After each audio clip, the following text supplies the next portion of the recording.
ಪ್ರಿಯ ವೀಕ್ಷಕರೇ ನಮಸ್ಕಾರ. ನಾನು ವೀರೇಶ್ ಗಡ್ಡಿಮಾಳ್. ಎಸ್ ನ್ಯೂಸ್ಗೆ ಸ್ವಾಗತ. ಇಂದಿನ ಮುಖ್ಯಾಂಶಗಳು: ವಿವಿಧ 15 ಬೇಡಿಕೆಗಳ ಈಡೇರಿಕೆಗಾಗಿ ಆಗ್ರಹಿಸಿ ನವೆಂಬರ್ 26ರಂದು ಬೃಹತ್ ಬೆಂಗಳೂರು ಚಲೋ.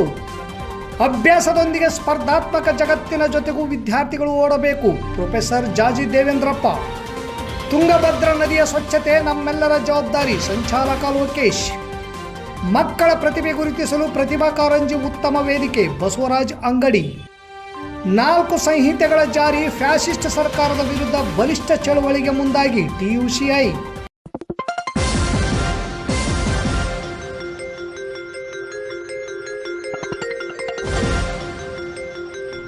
ಎಸ್ ನ್ಯೂಸ್, ಇದು ನಿಮ್ಮ ಧ್ವನಿ. ವಾರ್ತೆಗಳ ವಿವರ. ಸಂಯುಕ್ತ ಹೋರಾಟ ಕರ್ನಾಟಕ ವತಿಯಿಂದ ನವೆಂಬರ್ 26ರಂದು ಕಾರ್ಮಿಕರ ವಿವಿಧ 15 ಬೇಡಿಕೆಗಳ ಈಡೇರಿಕೆಗಾಗಿ ಆಗ್ರಹಿಸಿ ರಾಜ್ಯವ್ಯಾಪಿ ಬೃಹತ್ ಬೆಂಗಳೂರು ಚಲೋ ಹಮ್ಮಿಕೊಳ್ಳಲಾಗಿದೆ ಎಂದು ಸಂಘಟನೆಯ ಮುಖಂಡರು ಹಾಗೂ ಕೃಷಿ ಬೆಲೆ ಆಯೋಗದ ಸದಸ್ಯರಾದ DH ಪೂಜಾ ಹೇಳಿದರು. ನಗರದ ಪತ್ರಿಕಾ ಭವನದಲ್ಲಿ ಶನಿವಾರ ಸುದ್ದಿಗೋಷ್ಠಿ ನಡೆಸಿ ಮಾತನಾಡಿದ ಅವರು, ಚುನಾವಣೆಯಲ್ಲಿ ಕೊಟ್ಟಂತಹ ಭರವಸೆಗಳ ಬಗ್ಗೆ ನವೆಂಬರ್ 26 ಸಂವಿಧಾನ ದಿನದಂದು ಸಂಬಂಧಪಟ್ಟ ಸಚಿವರು ಸ್ಪಷ್ಟ ನಿರ್ಧಾರ ಕೊಡಬೇಕು. ರೈತರ, ಕಾರ್ಮಿಕರ, ಮಹಿಳೆಯರ, ದುಡಿಯುವ ವರ್ಗದ ವಿರೋಧಿ ಪಕ್ಷವಾದ BJP ಪಕ್ಷವನ್ನು ಜನರು ತಿರಸ್ಕರಿಸಿ ಕಾಂಗ್ರೆಸ್ಗೆ ಅಧಿಕಾರ ಕೊಟ್ಟಿದ್ದಾರೆ. ಅಧಿಕಾರ ಅನುಭವಿಸುತ್ತಿರುವ ಕಾಂಗ್ರೆಸ್ ಪಕ್ಷ ಏನು ಮಾಡುತ್ತಿದೆ ಎಂದು ಪ್ರಶ್ನಿಸಿದರು.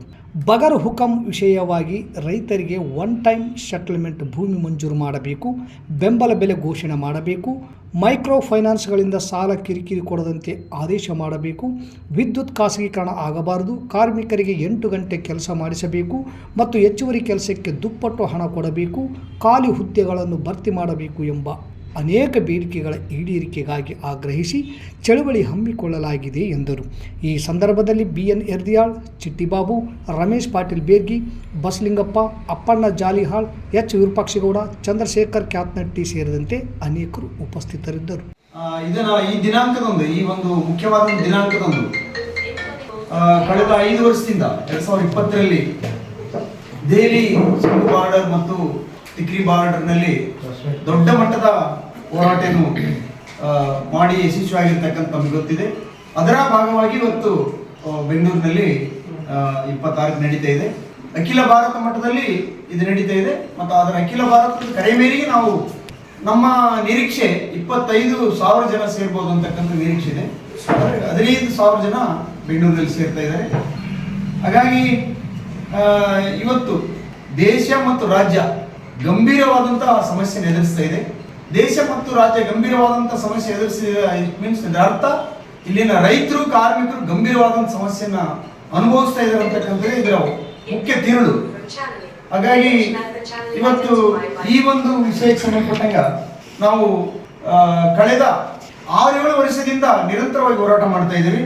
ಮುಖ್ಯವಾಗಿ ಕೇಂದ್ರ ಸರ್ಕಾರ ಆ ಸಂದರ್ಭದಲ್ಲಿ 2020ರಲ್ಲಿ ಮೂರು ಕೃಷಿ ಕಾಯ್ದೆಗಳನ್ನು ವಾಪಸ್ ಪಡಿಬೇಕಂತಕ್ಕಂಥ ಹೋರಾಟ ಮಾಡೋದ್ರ ಮೂಲಕ ಅಲ್ಲಿರ್ತಕ್ಕಂಥ ಏನು APMC ತಿದ್ದುಪಡಿ ಕಾಯ್ದೆ ಇರ್ಬೋದು, ಭೂಗುತ್ತಿಗೆ ಕಾಯ್ದೆ ಇರ್ಬೋದು ಮತ್ತು ಅಗತ್ಯ ವಸ್ತುಗಳ ತಿದ್ದುಪಡಿ ಕಾಯ್ದೆ ಇರ್ಬೋದು, ಈ 3 ಕಾಯ್ದೆಗಳನ್ನ ಕೇಂದ್ರ ಸರ್ಕಾರ ವಾಪಸ್ ಪಡ್ತದ್ದು. ಆ ಸಂದರ್ಭದಲ್ಲಿ ಒಂದು ಅಗ್ರಿಮೆಂಟ್ ಆಗಿತ್ತು ನಮ್ಮ ರೈತರ ಮಧ್ಯೆ ಮತ್ತು ಸರ್ಕಾರದ ಮಧ್ಯೆ. ಕನಿಷ್ಠ ಬೆಂಬಲ ಬೆಲೆ ಏನಿದೆ ಅದಕ್ಕೆ ಒಂದು ಕಾಯ್ದೆ ಮಾಡ್ಬೇಕಂತಕ್ಕಂಥದ್ದು ಅಗ್ರಿಮೆಂಟ್ ಆಗಿತ್ತು. ಇವತ್ತಿಗೆ ಕೂಡ ಕನಿಷ್ಠ ಬೆಂಬಲ ಬೆಲೆಗೆ ಕಾಯ್ದೆ ಮಾಡ್ತಾ ಇಲ್ಲ. ಜೊತೆಗೆ ವಿದ್ಯುತ್ ಖಾಸಗೀಕರಣ ಮಾಡಬಾರ್ದು ಅಂತಕ್ಕಂಥದ್ದು ಅವತ್ತಿನ ಒಪ್ಪಂದದಲ್ಲಿತ್ತು. ವಿದ್ಯುತ್ ಅವತ್ತು ಕರಡು ರೂಪದಲ್ಲಿ ಇತ್ತು. ಅದು ಆ ಕಾಯ್ದೆ ಮಾಡಬಾರ್ದು. ಇವತ್ತಿನ ಸ್ಮಾರ್ಟ್ ಮೀಟರ್ ಕುಡಿಸ್ತಕ್ಕಂಥದ್ದು ಏನು ಮಾಡ್ತಾ ಇದ್ದಾರೆ ಅದು ಮಾಡಬಾರ್ದು ಅಂತಕ್ಕಂಥ ಅವತ್ತಿನ ಒಂದು ಒಪ್ಪಂದದಲ್ಲಿತ್ತು. ಆದರೆ ಕೇಂದ್ರ ಸರ್ಕಾರ ಯಾವಾಗ ಉತ್ತರ ಪ್ರದೇಶ ಚುನಾವಣೆ ಆದ ನಂತರ ಆ ವಿದ್ಯುತ್ ಬಿಲ್ಲನ್ನು ಕೂಡ ನಾವು ಪಾಸ್ ಮಾಡಿಕೊಂಡ್ರು ಪಾರ್ಲಿಮೆಂಟ್ನಲ್ಲಿ ಕೂಡ.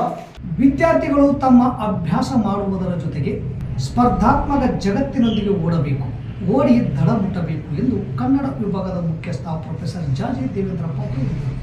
ಸಿಂಧನೂರಿನ ಸರ್ಕಾರಿ ಪದವಿ ಕಾಲೇಜಿನಲ್ಲಿ ಅರ್ಥಶಾಸ್ತ್ರ ವಿಭಾಗದಿಂದ ಶನಿವಾರ ಏರ್ಪಡಿಸಿದ್ದ ರಸಪ್ರಶ್ನೆ ಕಾರ್ಯಕ್ರಮದಲ್ಲಿ ಮಾತನಾಡಿದ ಅವರು, ಇಂದಿನ ದಿನಮಾನಗಳಲ್ಲಿ ಓದು ಎಂಬುದು ಅನ್ನದ ಮಾರ್ಗಕ್ಕಾಗಿ ಹೋರಾಡುವ ಸಂವಹನವಾಗಿದೆ.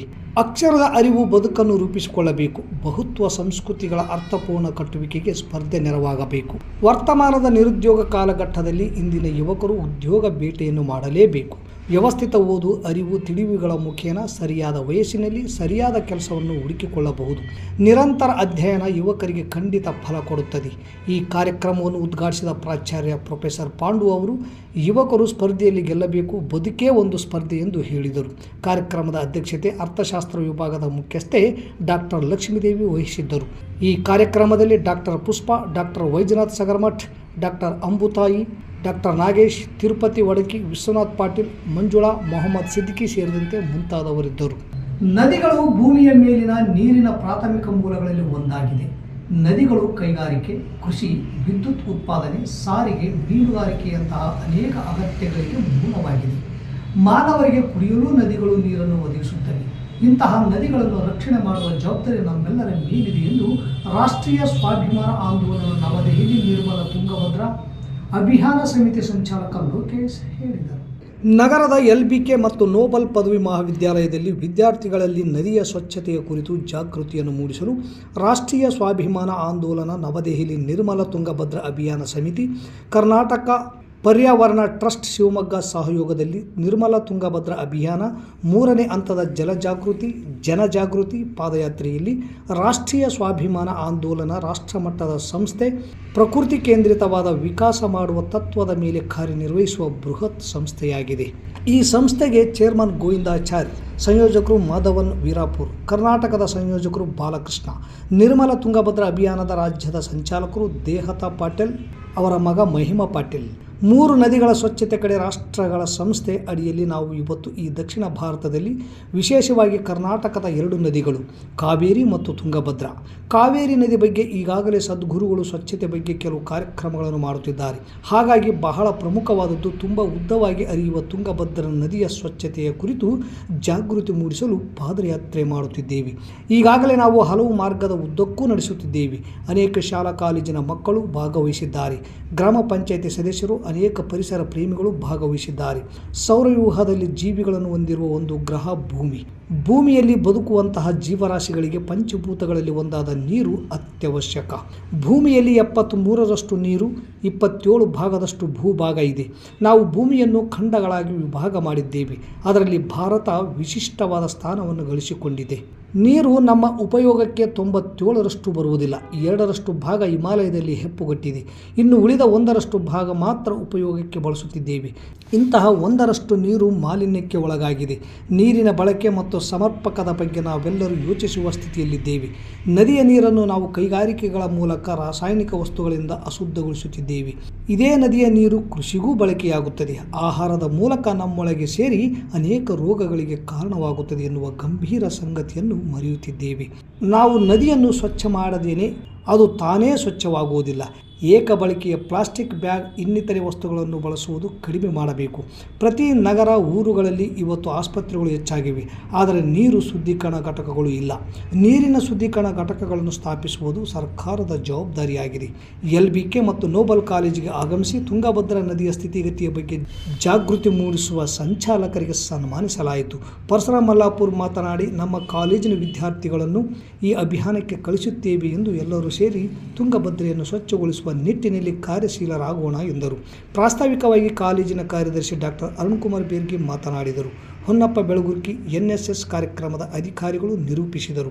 ಈ ವೇಳೆ ನೋಬಲ್ ಕಾಲೇಜಿನ ಉಪಾಧ್ಯಕ್ಷ ಶಂಕರಪ್ಪ ಪತ್ತಾರ್, LBK ಕಾಲೇಜಿನ principal Shivakumar Bingi, Noble college principal Aishwarya Dalavayi, ಕಾಲೇಜಿನ ಉಪನ್ಯಾಸಕರು ಹಾಗೂ ವಿದ್ಯಾರ್ಥಿಗಳು ಉಪಸ್ಥಿತರಿದ್ದರು. ತಾಲೂಕಿನ ಈಜೆ ಹೊಸಳ್ಳಿ ಕ್ಯಾಂಪ್ ಸರ್ಕಾರಿ ಹಿರಿಯ ಪ್ರಾಥಮಿಕ ಶಾಲೆಯಲ್ಲಿ ವಲಯ ಮಟ್ಟದ ಪ್ರತಿಭಾ ಕಾರಂಜಿ ಕಾರ್ಯಕ್ರಮ ಜರುಗಿತು. 13 ಶಾಲೆಗಳ 300 ಅಧಿಕ ವಿದ್ಯಾರ್ಥಿಗಳು ಭಾಗವಹಿಸಿದ್ದರು. ಅಧ್ಯಕ್ಷತೆ SDMC ಅಧ್ಯಕ್ಷ ಪ್ರಕಾಶ್ ವಹಿಸಿದ್ದರು. ಗ್ರಾಮ ಪಂಚಾಯತ್ ಅಧ್ಯಕ್ಷೆ ರೇಣುಕಮ್ಮ ಹುಸೇನಪ್ಪ ದೀಪ ಬೆಳಗಿಸುವ ಮೂಲಕ ಕಾರ್ಯಕ್ರಮವನ್ನು ಉದ್ಘಾಟಿಸಿದರು. ವಲಯ ಮಟ್ಟದ ಸಂಪನ್ಮೂಲ ಅಧಿಕಾರಿಗಳಾದ ಬಸವರಾಜ್ ಅಂಗಡಿಯವರು ಪ್ರಾಸ್ತಾವಿಕವಾಗಿ ಮಾತನಾಡಿ, ಮಕ್ಕಳು ತಮ್ಮ ಪಠ್ಯ ಪುಸ್ತಕಗಳನ್ನು ಓದುವುದರ ಜೊತೆಗೆ ಬೌದ್ಧಿಕ ಸಾಮರ್ಥ್ಯವನ್ನು ಹೆಚ್ಚಿಸಿಕೊಳ್ಳಲು ಹಾಗೂ ಆಧ್ಯಾತ್ಮಿಕ ಚಿಂತನೆಗಳು ತಮ್ಮ ಜೀವನದಲ್ಲಿ ಅಳವಡಿಸಿಕೊಳ್ಳಲು ಇಂತಹ ವೇದಿಕೆಗಳು ಮಕ್ಕಳಿಗೆ ಬಹಳ ಅವಶ್ಯಕತೆ ಇದೆ. ಮಕ್ಕಳ ಪ್ರತಿಭೆ ಗುರುತಿಸಲು ಪ್ರತಿಭಾ ಕಾರಂಜಿ ಉತ್ತಮ ವೇದಿಕೆಯಾಗಿದೆ. ಇದನ್ನು ಎಲ್ಲ ವಿದ್ಯಾರ್ಥಿಗಳು ಸದುಪಯೋಗ ಪಡೆದುಕೊಳ್ಳಬೇಕು ಎಂದರು. ಪ್ರತಿಭಾ ಕಾರಂಜಿ ವೇದಿಕೆಗಳಲ್ಲಿ ಮಕ್ಕಳು ತಮ್ಮ ಪ್ರತಿಭೆಯನ್ನು ಪ್ರದರ್ಶಿಸುವುದರಿಂದ ಮಕ್ಕಳಲ್ಲಿ ನಾಯಕತ್ವದ ಗುಣ ಬೆಳೆಯುತ್ತದೆ. ಹಾಗೂ ಆದರ್ಶ ಪುರುಷರ ಜೀವನ ಚರಿತ್ರೆಯ ಸಾರವನ್ನು ತಿಳಿದುಕೊಂಡು ಉತ್ತಮ ಸಮಾಜ ಕಟ್ಟಲು ಇಂತಹ ವೇದಿಕೆಗಳು ಬಹಳ ಉಪಯೋಗವಾಗುತ್ತವೆ ಎಂದು ಮುಖ್ಯ ಗುರು ವೀಣಾಬಾಯಿ ಹೇಳಿದರು. ಈ ಕಾರ್ಯಕ್ರಮದಲ್ಲಿ PDO ನಾಗೇಂದ್ರ, ಶಿಕ್ಷಕ ಛತ್ರಪ್ಪ ಸ್ವಾಗತ ಕೋರಿದರು. ಆಶಾ SK ನಿರೂಪಿಸಿದರು. ಕಾರ್ಯಕ್ರಮದಲ್ಲಿ ಸನ್ಮಾನವನ್ನು ಚಂದ್ರವತಿ ಮತ್ತು ವಿಜಯಲಕ್ಷ್ಮಿ ನಡೆಸಿಕೊಟ್ಟರು. ಈ ಸಂದರ್ಭದಲ್ಲಿ ಶಾಲೆಯ ಶಿಕ್ಷಕರು, ಅತಿಥಿ ಶಿಕ್ಷಕರು, ಗ್ರಾಮದ ಮುಖಂಡರು, ಅಡುಗೆ ಸಿಬ್ಬಂದಿಗಳು, ವಿದ್ಯಾರ್ಥಿಗಳು, EJ ಹೊಸಳ್ಳಿ ವಲಯ ಮಟ್ಟದ ಎಲ್ಲ ಶಾಲೆಯ ಮುಖ್ಯ ಗುರುಗಳು, SDMC ಸದಸ್ಯರು ಮತ್ತು ಸಹ ಶಿಕ್ಷಕರು ಭಾಗವಹಿಸಿದ್ದರು. ಭಾರತದ ಕಾರ್ಮಿಕ ವರ್ಗ ಸುದೀರ್ಘ ಕಾಲದ ಹೋರಾಟದ ಮೂಲಕ ಪಡೆದುಕೊಳ್ಳಲಾಗಿದ್ದ ಕಾನೂನಾತ್ಮಕ ಹಕ್ಕು ಕಿತ್ತುಕೊಳ್ಳುವುದರಲ್ಲಿ ಕೇಂದ್ರ ಸರ್ಕಾರ ಕೊನೆಗೂ ಯಶಸ್ವಿಯಾಗಿದೆ.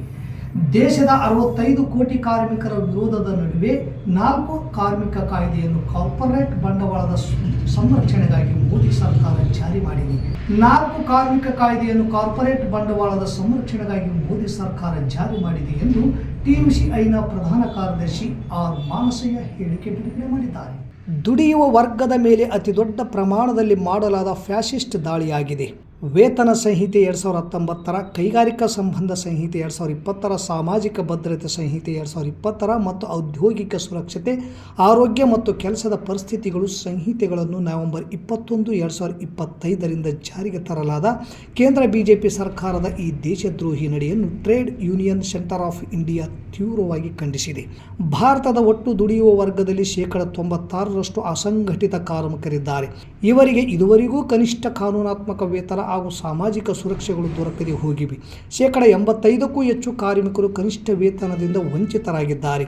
ಸರ್ಕಾರಿ ಹಾಗೂ ಖಾಸಗಿ ಕ್ಷೇತ್ರಗಳಲ್ಲಿ ದುಡಿಮೆ ಹೆಚ್ಚಾಗಿದೆ ಹಾಗೂ ಕೂಲಿ ಕಡಿಮೆಯಾಗುತ್ತಾ ಸಾಗಿದೆ. ಗುತ್ತಿಗೆ ಹಾಗೂ ಗುಳೆ ಕಾರ್ಮಿಕ ಪದ್ಧತಿ ಕಾನೂನು ಬಾಹಿರವಾಗಿ ರಾರಾಜಿಸುತ್ತಿದೆ. ಸುರಕ್ಷಿತ ಕೆಲಸ ಹಾಗೂ ಉದ್ಯೋಗ ಭದ್ರತೆಗಳು ಗಗನ ಕುಸುಮವಾಗಿವೆ. ದೇಶದ 65 ಕೋಟಿ ಜನರು ನಿರುದ್ಯೋಗಿಗಳಾಗಿದ್ದಾರೆ ಮತ್ತವರು ಅಗ್ಗದ ದುಡಿಮೆಗೆ ಬಲಿಯಾಗುತ್ತಿದ್ದಾರೆ. ಆದ್ದರಿಂದಲೇ ಕಾರ್ಪೊರೇಟ್ ಬಂಡವಾಳಶಾಹಿ ಶಕ್ತಿಗಳು ದಿನಕ್ಕೆ 12 ತಾಸು, ವಾರಕ್ಕೆ 72 ತಾಸು ಸತತ ದುಡಿಮೆಯನ್ನು ಕೇಳುತ್ತಿವೆ. ಈ ಹಗ್ಗದ ದುಡಿಮೆಯನ್ನು ಬೇಟೆಯಾಡುವ ರಣಹದ್ದುಗಳ ಪ್ರಾಫಿಟ್ಗಾಗಿಯೇ ಬಿಜೆಪಿ ಸರ್ಕಾರ 4 ಕಾರ್ಮಿಕ ಸಂಹಿತೆಗಳನ್ನು ಜಾರಿಗೆ ತಂದಿದೆ. ಇದು ಭಾರತ ದೇಶದ ಕಾರ್ಮಿಕ ವರ್ಗದ ಚರಿತ್ರೆಯಲ್ಲಿ ಎದುರಾಗಿರುವ ಅತ್ಯಂತ ದೊಡ್ಡ ಅಪಾಯಕಾರಿಯಾದ ಸವಾಲಾಗಿದೆ. ಕಾರ್ಮಿಕರು ಈ ಸವಾಲನ್ನು ಸ್ವೀಕರಿಸದೆ ಹೋದಲ್ಲಿ ಈ ದೇಶದ ಎಲ್ಲ ಕಾರ್ಖಾನೆಗಳು ಹಾಗೂ ಕೆಲಸದ ಸ್ಥಳಗಳು ಕಾರ್ಮಿಕ ವರ್ಗದ ಪಾಲಿಗೆ ಜೀವಂತ ನರಕವಾಗಲಿವೆ. ಹಾಗಾಗಿ ಎಲ್ಲ ಕೇಂದ್ರ ಕಾರ್ಮಿಕ ಸಂಘಟನೆಗಳು, ಎಲ್ಲ ಕ್ಷೇತ್ರದಲ್ಲಿರುವ ವೃತ್ತಿ ಕಾರ್ಮಿಕ ಸಂಘಗಳು, ಕಾರ್ಮಿಕ ವರ್ಗದ ಪರವಾಗಿರುವ ಎಲ್ಲ ಶಕ್ತಿಗಳು ಹಾಗೂ ವ್ಯಕ್ತಿಗಳು ಒಗ್ಗಟ್ಟಿನಿಂದ ಬಲಿಷ್ಠವಾದ ಹಾಗೂ ಗೆಲ್ಲುವ ತನಕ ಕೊಂಡೊಯ್ಯಬೇಕಾದ ಹೋರಾಟಕ್ಕೆ ಸಜ್ಜುಗೊಳ್ಳಬೇಕು ಎಂದು ಈ ಮೂಲಕ trade union centre of India ಮನವಿ ಮಾಡಿದೆ. ಈ ವೇಳೆ ರಾಜ್ಯ ಉಪಾಧ್ಯಕ್ಷ ಎಂ ಗಂಗಾಧರ್ ಇದ್ದರು. ಮತ್ತೊಮ್ಮೆ ಮುಖ್ಯಾಂಶಗಳು. ವಿವಿಧ 15 ಬೇಡಿಕೆಗಳ ಈಡೇರಿಕೆಗಾಗಿ ಆಗ್ರಹಿಸಿ ನವೆಂಬರ್ 26ರಂದು ಬೃಹತ್ ಬೆಂಗಳೂರು ಚಲೋ. ಅಭ್ಯಾಸದೊಂದಿಗೆ ಸ್ಪರ್ಧಾತ್ಮಕ ಜಗತ್ತಿನ ಜೊತೆಗೂ ವಿದ್ಯಾರ್ಥಿಗಳು ಓಡಬೇಕು. ಪ್ರೊಫೆಸರ್ ಜಾಜಿ ದೇವೇಂದ್ರಪ್ಪ. ತುಂಗಭದ್ರಾ ನದಿಯ ಸ್ವಚ್ಛತೆ ನಮ್ಮೆಲ್ಲರ ಜವಾಬ್ದಾರಿ. ಸಂಚಾಲಕ ಲೋಕೇಶ್. ಮಕ್ಕಳ ಪ್ರತಿಭೆ ಗುರುತಿಸಲು ಪ್ರತಿಭಾ ಕಾರಂಜಿ ಉತ್ತಮ ವೇದಿಕೆ. ಬಸವರಾಜ್ ಅಂಗಡಿ. 4 ಸಂಹಿತೆಗಳ ಜಾರಿ, ಫ್ಯಾಸಿಸ್ಟ್ ಸರ್ಕಾರದ ವಿರುದ್ಧ ಬಲಿಷ್ಠ ಚಳವಳಿಗೆ ಮುಂದಾಗಿ TUCI. ಇಲ್ಲಿಗೆ ವಾರ್ತಾ ಪ್ರಸಾರ ಮುಕ್ತಾಯವಾಯಿತು. ನಿರಂತರ ಸುದ್ದಿಗಾಗಿ ವೀಕ್ಷಿಸಿ ಎಸ್ ನ್ಯೂಸ್. ಇದು ನಿಮ್ಮ ಧ್ವನಿ. ನಮಸ್ಕಾರ.